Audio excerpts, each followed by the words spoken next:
c'est Isvagdor, j'espère que vous allez bien, moi c'est Alenkel. Aujourd'hui on se retrouve pour une nouvelle critique de film et pas des moindres. Là c'est un nouveau film d'animation et c'est le plus grand coup du siècle de DreamWorks. Aujourd'hui, c'est les Bad Guys.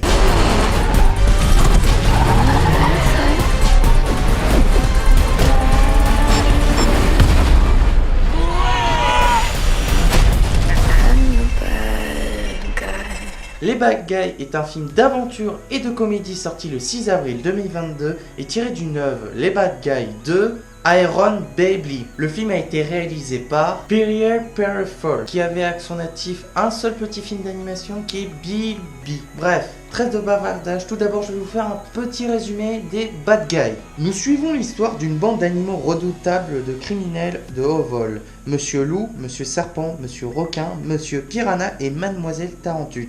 Ils sont tristement célèbres pour leurs attitudes respectives au crime. Mais après des années d'incalculables méfaits, ceux qui sont devenus sans conteste les malfrats les plus recherchés du monde finissent par se faire arrêter. Monsieur Loup conclut alors un marché qu'il n'a évidemment pas l'intention d'honorer afin de s'éviter, ainsi qu'à ses compères, bien des années en prison. Les Bad Guys sont devenus honorables. Sous la tutelle de leur nouveau mentor, un cochon d'Inde aussi adorable qu'arrogant, le professeur Marmelade, les Bad Guys sont bien partis pour rouler leur monde et faire croire à tous qu'ils ont changé. Mais ce faisant, Monsieur Loup commence à comprendre que faire vraiment le bien pourrait être la clé de ce qui lui a toujours manqué, la reconnaissance. Alors qu'un nouveau méchant s'en prend à la ville, va-t-il pouvoir persuader ses acolytes de le suivre sur le chemin de la rédemption et de devenir enfin des gentils, plus précisément des good guys? Pour être honnête avec vous, j'avais très hâte de voir ce film parce que il venait des studios DreamWorks et pour moi j'adore les studios DreamWorks. Je trouve qu'ils font des films géniaux. Il y a qu'à citer les dragons, les Shrek. Et il y en a tellement que je pourrais même pas les citer. Et quand j'ai vu ça, parce que ça faisait un moment qu'ils n'avaient pas fait un nouveau film, mais qui sortait de l'inconnu, parce qu'ils faisaient beaucoup de suites depuis 2020. Le dernier film qu'ils avaient fait, qui sortait de la nouveauté, c'était en 2019 et c'était Abominable. Et ça faisait un moment qu'on n'avait pas vu de nouveauté. Bah les Bad Guys, là, c'est de la nouveauté. Pour moi, je trouve que les Bad Guys, c'est une tuerie. J'adore ce film d'animation. J'arrête pas de le dire, je sais. Mais je vais vous expliquer pourquoi je pense que c'est un bon film. Déjà sur l'histoire. L'histoire en lui-même, ça s'inspire beaucoup de braquage de banque, des vieux films d'action et de braquage. Moi, je suis assez attaché à ça parce que ça me rappelle un peu les Fast and Furious ou plein de films d'action qu'il y a d'aujourd'hui. Mais c'est amené différemment. Et je trouve ça intéressant parce que je trouve que les films de braquage, mais purs et durs comme ça, je trouve qu'il y en a... Bon, il y en a beaucoup. Oui, il y en a beaucoup. Mais je trouve que quand même... Il n'y en a pas beaucoup qui sont amenés comme ça. Parce que contrairement à tous ceux... là, ce sont des malfrats, vraiment des grands méchants, du crime et tout. Et que du jour au lendemain, ils vont décider de tout abandonner pour devenir des bonnes personnes. Des good guys, je vous rappelle. Et je trouve que l'histoire en lui-même est construite comme un peu un plan. Oui, parce que comme je vous l'ai dit, c'est un film d'action et de comédie, mais aussi ça s'inspire des films de braquage. Et je trouve que la construction de ce film est basée comme une sorte de puzzle. Quand je dis une sorte de puzzle, c'est-à-dire comme un plan pour un braquage et tout. C'est-à-dire que chaque détail qui peut se passer dedans, il faut le prendre en note parce que vers la fin et vers des moments cruciaux du film, tous ces éléments se regroupent pour comprendre le plan final du grand méchant ou des bad guys, etc. Et je trouve que c'est très malin à eux parce que on pourrait penser que c'est juste un film débile là, pour enfants avec une bande d'animaux qui font que n'importe quoi. Non, je trouve qu'il y a quand même une construction, il y a une manière d'intelligente d'amener ça, de pas seulement faire un truc de braquage et tout, et vraiment le construire comme un puzzle où il faut faire des détours pour arriver au plan final. Et moi j'ai beaucoup aimé ce plan. Je m'étais même pas rendu compte qu'il faisait ce genre de truc et je me suis fait avoir deux fois. Parce que je l'ai regardé juste une fois après, mais je comprenais toujours pas le sens en fait. Mais c'est à la troisième fois que je l'ai compris et j'ai trouvé que c'était bien amené. Hors de l'histoire, je trouve que les tons du film, c'est de l'action et l'aventure. L'action, elle est vraiment incroyable. Puis l'action en elle-même, et je trouve ça génial. Je trouve que c'est bien amené. Et la comédie, j'ai pété des barres devant. J'ai trouvé ça très drôle. J'ai trouvé que Les Bad Guys était un film pur et dur de comédie. Mais aussi par la musique que je trouve qui la touche et qui regroupe plein de films d'action et tout. Et je trouve que la musique... Je sais plus comment elle s'appelle, mais je vous la mets juste là. En fait, je trouve que cette musique, ben elle était faite dans le passé. Ils ont prévu ça pour ce film. Et j'ai trouvé que ça sortait un peu que DreamWorks faisait. Parce que hors des Shrek qui étaient assez spécial ou d'autres films, je trouve que celui-là c'est vraiment le projet what the fuck de DreamWorks. Un peu comme les Gardiens de la Galaxie pour Marvel. Parce que moi je m'attendais pas qu'à un truc serait aussi bien. Moi j'étais emballé par la bande-annonce, mais juste avec ça, ça m'avait donné envie. Et quand j'ai vu le film, ça m'a donné encore envie de le voir et de le revoir. Et je l'ai trouvé très drôle. Après, il est pas parfait parce que des fois, sur un peu les moments de braquage, je trouve que les victimes sont un peu idiotes. C'est-à-dire que ça voit pas quand même qu'ils jouent le jeu où il y a des choses qui se passent bizarres. Parce que par exemple, dans la bande-annonce, si vous l'avez vu, il y a un du gang des bad guys qui fait semblant qu'il va accoucher et il dit non c'est bon tout va bien et il part comme ça et personne ne se pose des questions, c'est ça qui a été. Mais hors de ça je trouve que dans l'ensemble l'histoire et le ton sont bien faits et bien construits dans l'ensemble. Hors de l'histoire que j'ai adoré, j'ai trouvé que la musique elle est géniale, elle regroupe beaucoup de films d'action, de braquage et tout au fil de ces années. Il y en a beaucoup, j'ai regardé, je crois qu'il y a au moins 30 morceaux de musique à travers ce film, chacune différente des autres, et qui a un point qui est intéressant que j'avais remarqué dans Morbius, c'est que des fois les musiques n'étaient pas amenées à leur bonne place. Et je trouve que les musiques, au moment où passe l'action, il y a une musique pour ce moment-là et une musique pour ce moment-là, et je trouve que c'est parfait. Je trouve c'est ce qui manquait. Par exemple, à Morbius, je trouvais qu'il manquait ce détail de précision et comme je le dis, ils ont fait un gros boulot de précision pour que ce soit parfait. Et dans l'ensemble, je trouve que chaque morceau sont très bien et je trouve que le meilleur, c'est celui auquel ils deviennent des good guys. La chanson des good guys, vous pourrez la trouver sur Deezer ou sur les sites de musique. Je vous mets le titre juste là pour que vous le découvriez vous-même. Parce que le problème c'est que je peux pas vous le mettre à cause de YouTube. Et donc la personne qui a composé les musiques de ce film n'est nul autre que Daniel Pemberton. Alors je le connaissais pas beaucoup mais il a fait pas mal de films. Déjà pour commencer il a fait Spider-Man New Generation qui est un excellent film d'animation et je trouve que les musiques dans ce film étaient parfaites, donc ça me surprend pas qu'il ait fait les musiques de bagaille. Mais c'est pas le seul Spider-Man qu'il a fait, non, parce qu'il a fait également les musiques du prochain Spider-Man qui va sortir le 12 octobre cette année en 2022. Je vous mets le titre juste là. Mais sinon il a fait aussi Beard of Prey, la fabuleuse histoire d'Harley Quinn que j'ai vu une fois, après je l'ai plus jamais vu. D'ailleurs ça m'est passé devant, je suis pas trop. Mais hors de ça, dans l'ensemble il a fait quand même pas mal de films. Je vous cite pas tout, je vous laisserai découvrir sa filmographie. Parce que le problème c'est qu'il y a trop de films. Que ce soit pour les acteurs, pour le réalisateur ou pour le compositeur, il y a trop de musique à citer. Si je devais tous vous les citer, la vidéo prendrait 5 heures.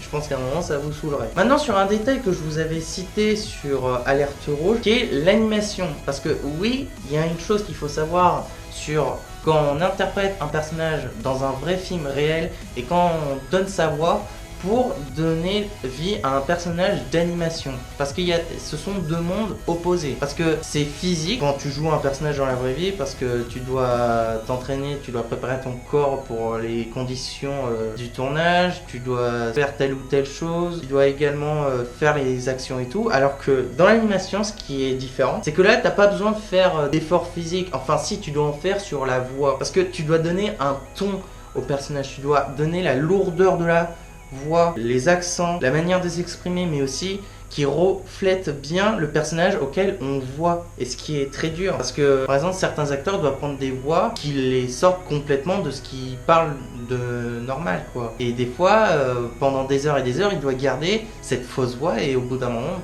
ça leur bousille tout simplement. Et du coup c'est pour ça que je trouve que c'est un boulot plus dur que ça, que contrairement au fait que tu fais pas d'efforts de changement d'apparence ou que tu dois faire des cascades et tout, là ce qui est dur c'est de garder la même voix pendant des heures et des heures, alors que les trucs parlent mais ils font plusieurs prises comme dans l'animation, mais surtout que quand tu changes de plan il faut que tu gardes le même ton et surtout les mêmes coordinations que tu fais, alors que sur ça c'est seulement la voix qu'il faut que tu te concentres 100% dessus. Et je trouve que les acteurs interprètent bien leur personnage chacun, comme je vous l'ai dit c'est bien amené parce que chaque personnage ajoute parfaitement la touche de comédie qui traverse ce film et également sur l'action, parce que chaque chacun d'entre eux ont un moment à eux pour briller à travers le film. Je trouve que ils interprètent bien leur personnage et je trouve qu'ils ont permis au personnage de Bad Guy d'être très attachant et également très drôle à suivre. Restant sur l'animation, je trouve que les dessins et l'animation de ce film, j'ai pété un câble, je l'ai trouvé très très beau. Déjà Carrière Rouge était très beau visuellement, je trouve que l'effet un peu vieux film d'action, un peu bande dessinée qui accompagnait chacun des personnages, je trouve que ça ajoutait une nouveauté et ça sortait un peu de ce qu'on voyait d'habitude.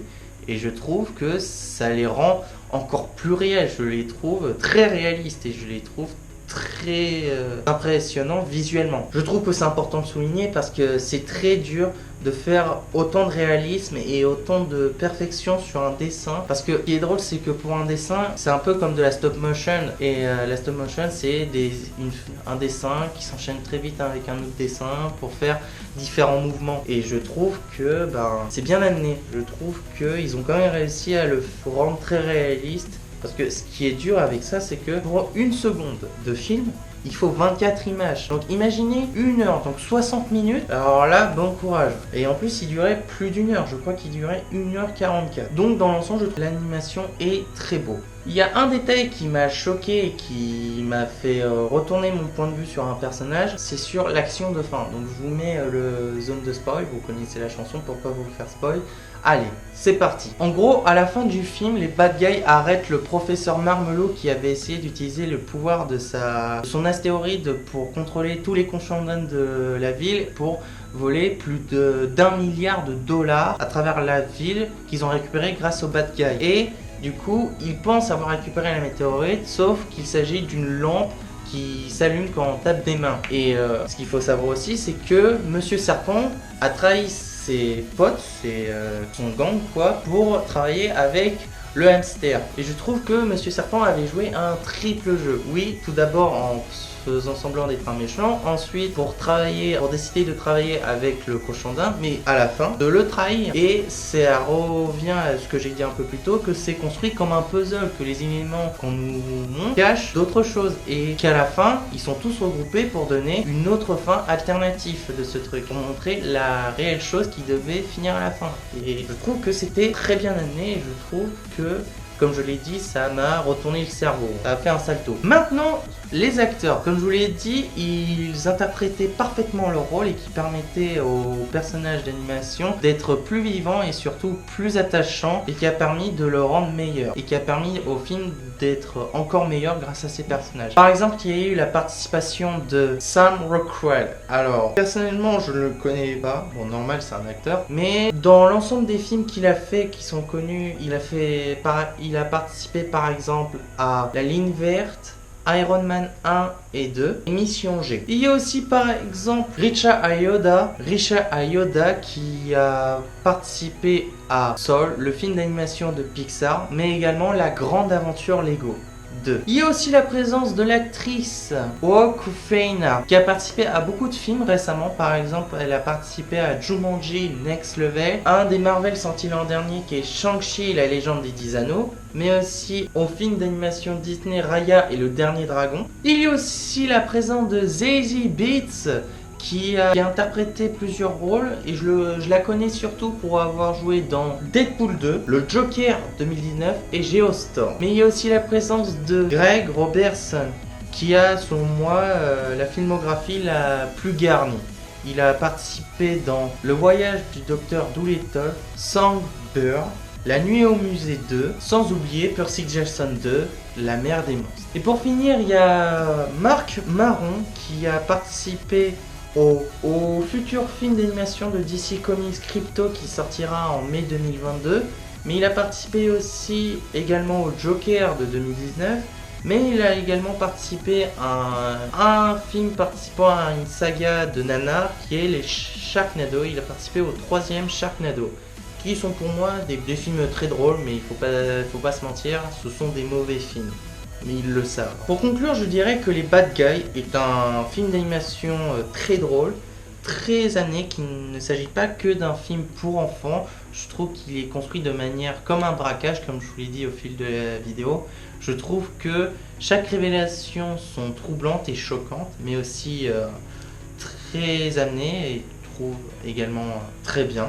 Et dans l'ensemble, je trouve que l'animation est belle et soignée. Je trouve que les acteurs interprètent parfaitement leurs personnages, qui leur permet de créer des personnages d'animation très attachants et très drôles, mais aussi la musique qui est très entraînante et très funny. Les amis, c'est la fin de cette vidéo, j'espère que ça vous aura plu. N'hésitez pas à me suggérer dans les commentaires des films à faire en critique, mais également des jeux, vous inquiétez pas, j'en ferai tôt ou tard. Et n'hésitez pas à vous abonner à la chaîne, liker cette vidéo, toutes les autres, et activer la notification pour rater aucune de mes prochaines vidéos. Et on se retrouve pour une prochaine vidéo critique ou un prochain jeu vidéo. Et sur ce, je vous dis à la prochaine et salut. Bye.